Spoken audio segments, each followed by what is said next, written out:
As much as I'd like to stick around in Silent Hill Part 1 through 4 forever and talk about the good times, let's talk about Homecoming for a second, huh?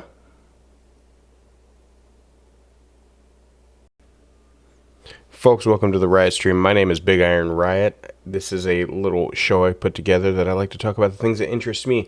And right now, the big stick or tree branch or log in my butt happens to be Silent Hill. Well, Silent Hill 1 through 4 will always stay near and dear to my soul, but what about the Western Silent Hills, the Dark Era as it's known to some circles? This was a very interesting time as Team Silent, the team you all knew, originated with Silent Hill 1. As each subsequent sequel came out, more and more of the team left. They had staples of the team and things that made sure that the lore was tried and true, and everything in terms of atmospherics were chef's kiss. However, as each sequel came out, more and more of the team had left or went on to other projects or were fired. It got to a point after Silent Hill 4, The Room, that there came a time when Konami had to make a decision, and they made the best decision they knew how to make, which was, where's money related? After the release of the actual live-action movie, it was decided that Konami was going to reach out to the Westerners to get some sort of game made and put together. And that's when they teamed up with Double Helix Games. Now, Double Helix Games, I know there's a laundry list of different games you love from them, but in terms of games worth a damn, this is the only one that's most notable. Unless you want to count Green Lantern, Rise of the Manhunters, or Battleship, or perhaps even Front Mission Evolved. But I don't recommend you include those on that list. So Double Helix ends up taking the reins behind the Silent Hill game. And this was initially, with the fans, this was met with some sort of back and forth. We couldn't make heads or tails on if this was a good or bad idea. I, for one, as it first was released, I was upset because the idea was that now the Westerners are making it, Silent Hill will be more jump scares and gore and nothing more, because that's what Americans respond best to. The psychological horror aspect of things were going to go out the window, and it was going to be replaced by gut-ripping Mortal Kombat-like scenarios. And that idea frightened me and actually worried me for the future of the franchise itself. And I will tell you that by far they delivered in exactly the way and form I expected. And it started with the E3 interviews in '06 or '07. It started with the E3 interviews that especially alerted me that some good old-fashioned hometown fuckery was going on, because everything that I had loved about the Silent Hill series had culminated to psychological horror, and that was the atmosphere, and that was the storyline, and that was everything else. And watching the interviews, it started to appear as if once it landed in the hands of the West, we did what we do with any franchise. We give it action and moves and fighting missiles and cool music and blah and blah and blah. One of the more notable interviews that I remember and actually found on YouTube, it's actually absolutely hilarious, is this one by GameSpot UK. Luke Anderson for GameSpot. I'm joined with Grant from Konami. Hi Grant, thanks for joining us. Hi, thanks. Cool, so we're talking about Silent Hill Homecoming. Tell us a little bit about the story and the game. Where does it fit into the universe and all that? We're following Alex as he explores Shepherd Glen, a city around Lake Toluca, and then as he goes into Silent Hill and tries to track down his brother and unravel the mystery that's sort of unfolding around him. Cool, yeah. So we saw one or two enemies and they look kind of cool. What's some of the highlights? Well, they all have that great sort of double meaning to them. So besides just being great monsters and scary like that, they also mean something in the game. So there's that level of it too. And then there's this big bloody dogs. There's the Western culture compared to the Eastern culture when it comes to horror is so vastly different. It's not even funny. And it's something that you already see with with the movie side of things, because you got to see Friday the 13th, Nightmare Before Christmas, wow, Nightmare on Elm Street, that sort of thing. And then you go and look at things like Ringu and stuff like that. And it's such a vast difference. And I think even as a kid, hearing about a new Silent Hill, while I wanted to be excited, it was the first time I had ever heard about a Silent Hill coming that I wasn't immediately over at GameStop trying to get the midnight release and things like that. That's how concerned I was, and that's how turned off I was the idea that apparently there's a military man and he has action moves because he was in the military, and he's looking for his brother. It was another Silent Hill that didn't take place completely in Silent Hill, so it concerned me. The room was fine. The room made sense for what it was. And so being away from Silent Hill, I could understand that. And so I tried to take that same mentality over into Homecoming, and instead much of the descriptions kept being described to me as you're walking around in a place called Shepherd's Glen, and that was it. And so I was like, this is Silent Hill, right? This isn't some offbeat story. This isn't what happens when Americans find out what's going on. Another the items that were brought up in the trailer that concerned me was the sighting of Pyramid Head.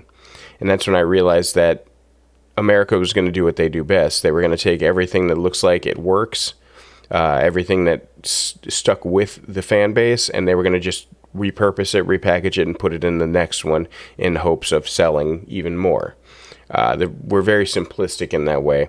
If for some reason something works, they'll make sure they make it work over and over until eventually the wheels fall off and then they move on to the next thing. You can't necessarily do that with Silent Hill, nor can you simplify it the way they did. And the trailer alone had a jump scare at the end where I was just like, oh, okay, here we go. It was nice seeing HD graphics. I will say that the HD graphics were a godsend. It was nice to see something that was modernized and you got a good look at it. And you're like, but you have to remember Silent Hill 4. It looked good. It was very, very grainy for what it was and fine, but it looked really good. And so when Homecoming came up, the graphics looked awesome. I was like, okay, I can get behind this. It's nice to see that for once. That and a new system implemented in there where you're just flat out making choices in the game that have a ramification right then and there. I love that. And this was all they were talking about. They kept everything else pretty much under wraps because there wasn't much to the story as it was. So giving out too much would be kind of eh. And then Akira did a few lines of interview dialogue for the release of the game, and that was nice too. It was good to see Akira because at this point I had part 1, 2, and 3 soundtrack. I had purchased them online from Japan, and I was listening to them nonstop. I definitely had a problem, but I was so accustomed to his music that I was convinced if his music wasn't in there, the game would be bad. That's how much it resonated with me. But I obtained the game, and it went an entirely different direction. It was definitely a marker sign that nothing would be the same in the Silent Hill franchise. And I learned that after I played. The storyline itself was fine. It made sense. However, it built up a storyline centering around a man looking for his little brother. And every time he seemingly got closer and closer to his little brother, everybody else seemed to think he didn't exist or he was gone or that sort of thing. And they were building around this big old secret, and you're meeting all these people. And number one, I didn't feel alone in the town. And I think, and this is for my Silent Hill, I need to feel alone in the town.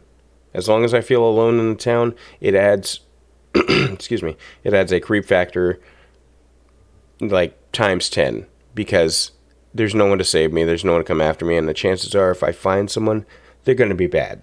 You know what I mean? But now it appeared that they had taken a few pages out of the movie, and that's where I realized there was really going to be a problem. Homecoming saw the success of the movie done in the West.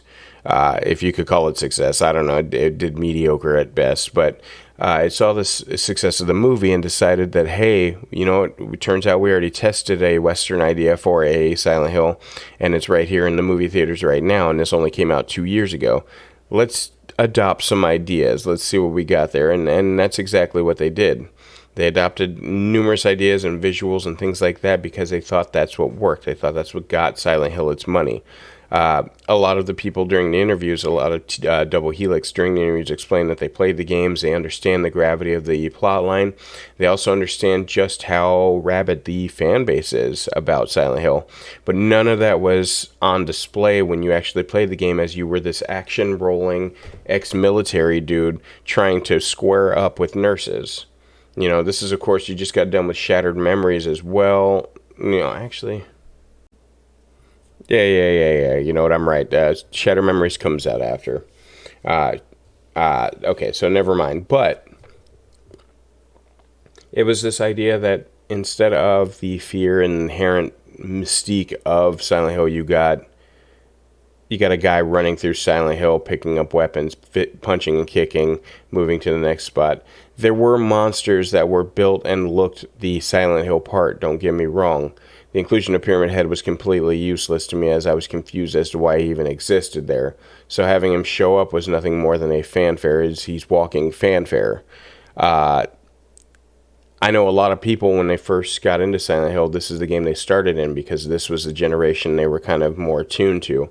And I can get behind that. I understand that completely. But you also have to understand, from a guy who's been through about 4 different Silent Hills, this is a cheap Wish knockoff of Silent Hill. It takes the idea, the inspiration from all of it, and it kind of falls flat on its face as you realize you're doing nothing. You're contributing nothing. These decisions being made are the most obvious decisions. In Silent Hill 1 and 2, 3, certain deviations in the plot will cause different endings, and are even subtle with the way they're applied, unless you're getting a dog or UFO ending, mind you. But they're subtle in the way they're applied. In this, every decision felt like, okay, so obviously this will affect my ending. I better save before I do this. That way I can see the other ending. Like, it was very, very streamlined. It was very, very simplistic. It was very, very easy. And they do this because America is infamous for having their games dumbed down or made simpler as compared to places in the East, where they'll make the game difficult, or they'll make the game cryptic, or very, very, very symbolic. When it comes to the West, we apparently, based on what the commercial guys think, we don't believe in that. And it's a damn shame, because that's the biggest part of Silent Hill that is left in the wayside, because you have the mystique and the intrigue and the symbolism. It's all in a nice, neat package, and it's built for Silent Hill. And then we come in and we say, no, we're going to make one now, and we're going to get rid of all that stuff. We'll get some jump scares in there, maybe some Pyramid Head sightings, do some stuff they've seen in the movie. That way they can connect with it. That way more people are prone to buy it. A formula that has worked since the beginning of time, and they're not going to stop anytime soon. They still do it to this day. But it was something that absolutely destroyed the franchise in the West. There was no coming back from it, because from there you had to dig yourself out of a hole, a very, very simplistic hole, but you had to dig yourself out of a hole, and I worry and wonder if that simply was just not going to happen. They were going to double down, and you were going to see more of it.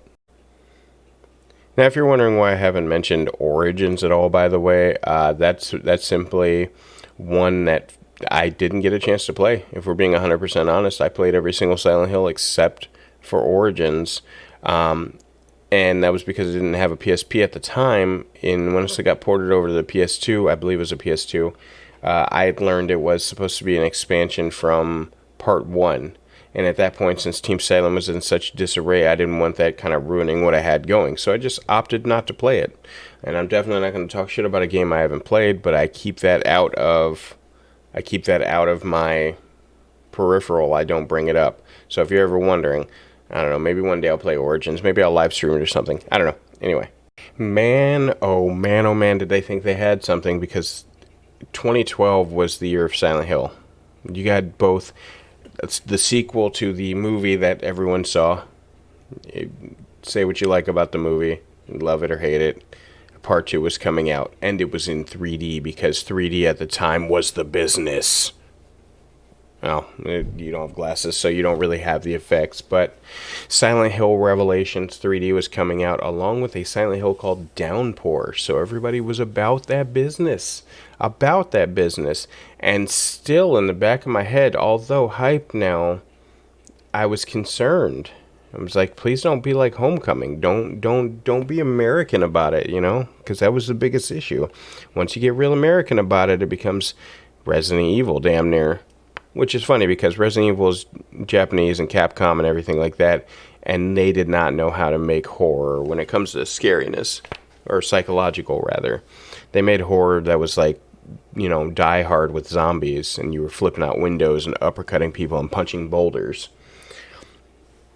So Downpour comes out, and I got to tell you off rip, playing it, I loved it. I loved the start of it. Everything looked good, but then I started to notice heavy patterns of the same thing. It was a formula that was safe. It was no longer artistic and experimental. It was a tried and true method. This is what works, so do it this way. Man goes into town, looks for a thing, meets crazy people, fights giant big baddie. That's it. That was the long and short of it. There was no nuance to it or anything. And it's weird being, you know, at this point, I don't know, 14-year-old or whatever the case may be, looking for nuance. It just, in a game, it wasn't happening. It was no different than playing Resident Evil 4 or 3. Like, there was just so much action. I was like, okay, let me just beat the shit out of this game, and that's what I did. The endings didn't make much sense. They were very, very basic at times, and other times just laughably confusing, but then the movie came out, and that's when I knew Silent Hill as a franchise needed to stop. And it pained me to, you know, admit that, but it needed to stop. The movie came out, and I couldn't even begin to tell you the amount of things wrong with it. Number one, the graphics. Number two, the fact that Pyramid Head is a avatar Pokemon fighting on behalf of Heather, and like it just got ridiculous. And as I'm watching it, I'm like, who the hell is this for? Because at this point, we don't even know what we're looking at. The enemies are weirdos. We even got an all-star cast of people that know what the hell they're doing, but obviously they all just signed up for a paycheck. None of them knew shit about shit. It was insanity. And I think all of this started, obviously, with selling to the West. Or not selling to the West, but letting the West develop everything. Konami swore it would be a good idea, so they let them spend all the money on it, and they just waited for their dividends. And they got exactly what they paid for. Homecoming didn't even make a Japanese port. That's how bad things went. I don't know how well the movies did in Japan, but I will tell you that the movies themselves, you can repeat a lot of horror movie titles to people, and they go, "Oh yeah, I remember seeing that."